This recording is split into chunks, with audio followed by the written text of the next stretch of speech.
সদরঘাট বাংলাদেশের আদি ঢাকা শহরের একটি নদীবন্দর, যাকে ঘিরে ১৯ শতকে একটি ব্যবসায়িক জনপদ গড়ে ওঠে। এই নদীবন্দরটি বুড়িগঙ্গা নদীর তীরে অবস্থিত। আমরা আজকে ঘুরতে আসছি সেই নদীবন্দরে। একবিংশ শতকের শুরুতেও এটির গুরুত্ব অক্ষুণ্ণ রয়েছে। এর সন্নিহিত এলাকা পুরনো ঢাকা নামে প্রসিদ্ধ। এখানে নদী পরিবাহিত পণ্য, বিশেষ করে মাছ এবং ফলের আড়ত রয়েছে।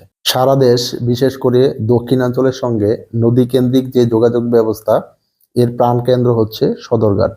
অসংখ্য লঞ্চ এই সদরঘাটে ভিড় করে আছে।